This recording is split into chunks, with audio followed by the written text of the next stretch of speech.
thrill. Can you feel that? Greens on backs with the crest held high. One more ball and we touch the sky. T20 ലോകകപ്പിൽ ഇന്ന് India Pak പോരാട്ടം. കൊളംബോയിലെ R Premadasa സ്റ്റേഡിയത്തിലാണ് മത്സരം. ഓപ്പണറായി അഭിഷേക് ശർമ്മ ടീമിലെത്തുമെന്നാണ് സൂചന. മത്സരത്തിന് മഴ ഭീഷണിയുണ്ട്. ആകാശം മേഘാവൃതമായിരിക്കുമെന്നും ഇടിമിന്നലോട് കൂടിയ മഴയ്ക്ക് സാധ്യതയുണ്ടെന്നുമാണ് പ്രവചനം. ലോകകപ്പിൽ ഇതുവരെ കളിച്ച 2 മത്സരങ്ങളിലും വിജയിച്ചാണ് ഇരു ടീമുകളും എത്തുന്നത്. നിലവിൽ പോയിന്റ് പട്ടികയിൽ ഇന്ത്യയും പാകിസ്ഥാനും 4 പോയിന്റുകളുമായി ഒപ്പത്തിനൊപ്പമാണെങ്കിലും മികച്ച നെറ്റ് റൺ റേറ്റിന്റെ കരുത്തിൽ ഇന്ത്യയാണ് ഒന്നാമതുള്ളത്.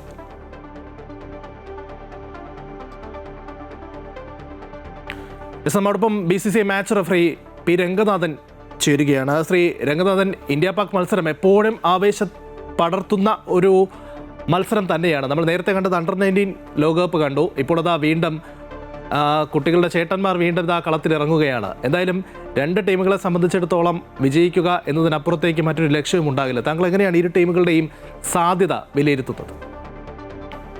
മഴ അതൊരു ഇന്നത്തെ മത്സരത്തിനെ കുറിച്ച് പറയുകയാണെങ്കിൽ അതൊരു വലിയൊരു ഘടകമാണ്. എങ്കിൽ തന്നെയും കൊളംബോയില് അല്ലെങ്കിൽ ഈ ലോകകപ്പിൽ തന്നെ എല്ലാവരും ഉറ്റുനോക്കുന്ന ധാരാളം വിവാദങ്ങൾ കഴിഞ്ഞിട്ട് വീണ്ടും ഇന്ത്യ പാകിസ്ഥാൻ മത്സരം വരുമ്പോൾ തീർച്ചയായിട്ടും ഇന്ത്യ മൊത്തം അല്ലെങ്കിൽ ലോക ക്രിക്കറ്റ് മൊത്തം ഉറ്റുനോക്കുന്ന ഒരു മത്സരമായിട്ട് മാറുന്നുള്ള കാര്യത്തിൽ യാതൊരു സംശയവുമില്ല. പൂർണ്ണമായിട്ടും 20 ഓവർ മത്സരം ഇന്ന് നടക്കണം. അതാണ് എല്ലാവരും നോക്കുന്നത്. എങ്കിൽ തന്നെയും T20 മത്സരമാണ്.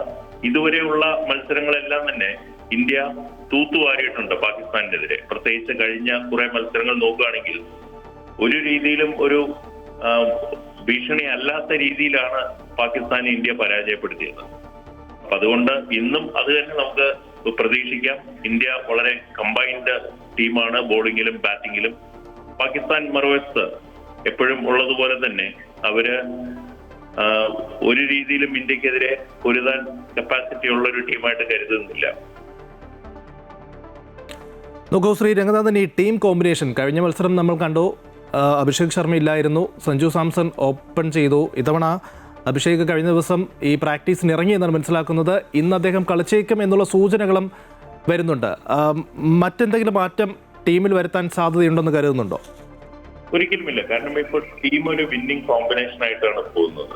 നോക്കുമ്പോൾ അഭിഷേക് ശർമ്മ കളിക്കുകയാണെങ്കിൽ കരുത്ത്, പ്രത്യേകിച്ച് പാകിസ്ഥാനെതിരെയൊക്കെ ഒരു രണ്ട് ലെഫ്റ്റ് ഹാൻഡേഴ്സ് ഓപ്പൺ ചെയ്യുക എന്നുള്ളത് ഒരു രീതിയിൽ ഏറ്റവും ഗുണകരമായിരിക്കും. കാരണം അവരുടെ തന്നെ ബോളിങ്ങിന്റെ ഒരു നിര നോക്കുകയാണെങ്കിലും അവർക്കെതിരെ അറ്റാക്ക് ചെയ്ത് ബാറ്റ് ചെയ്യാനായിട്ട്, പ്രത്യേകിച്ച് അവരുടെ പവർ പ്ലേയിൽ ഏറ്റവും മികച്ച രീതിയിൽ ബാറ്റ് ചെയ്യാൻ കഴിവുള്ള ഒരു താരങ്ങളാണ്. അതുകൊണ്ട് ഇന്ന് നോക്കുകയാണെങ്കിൽ ടീമിൽ വലിയ മാറ്റങ്ങളൊന്നും വരാൻ സാധ്യതയില്ല. എങ്കിൽ തന്നെയും ഇന്ത്യൻ ടീം നിലനിർത്തുന്ന ആ ഒരു ഫോം മികവ്, പ്രത്യേകിച്ച് ഇപ്പൊ സൂര്യകുമാർ നയിക്കുന്ന ടീമിന്റെ ആ ഒരു പെർഫോമൻസ് നോക്കുകയാണെങ്കിൽ ഏറ്റവും മുൻപന്തിയിൽ നിൽക്കുന്നു. അപ്പൊ ഷാഹിൻ അഫ്രീദിനെ പോലെയുള്ള ഒരു ഫാസ്റ്റ് ബോളറിനെ അറ്റാക്ക് ചെയ്ത തുടക്കത്തിലെ പവർ പ്ലേയില് വിക്കറ്റ് നഷ്ടപ്പെടാതെ കളിക്കാൻ സാധിച്ചു കഴിഞ്ഞാൽ ഇന്ത്യ ഒരു കൂറ്റൻ സ്കോറിലോട്ട് പുറപ്പെടാനായിട്ട് സാധിക്കുന്ന ഒരു നിലവാരമായിരിക്കും.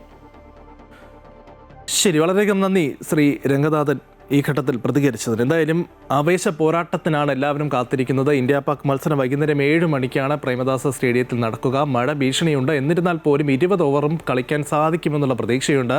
മറുവശത്ത് അഭിഷേക് ശർമ്മ ടീമിലേക്ക് തിരിച്ചെത്തുമെന്നുള്ളതാണ് എല്ലാവരും ഉറ്റുനോക്കുന്നത്. കഴിഞ്ഞ ദിവസം പാകിസ്ഥാൻ്റെ ക്യാപ്റ്റൻ പറഞ്ഞത് അഭിഷേകിനെ ടീമിൽ വേണം എന്നുള്ളതാണ്. എന്തായാലും ടീമിൽ വരട്ടെ, അല്ലെങ്കിൽ ഗ്രൗണ്ടിൽ ഇറങ്ങട്ടെ. എന്താണ് നടക്കാൻ പോകുന്നത് എന്ന് നമുക്ക് കാത്തിരുന്ന് തന്നെ കാണാം.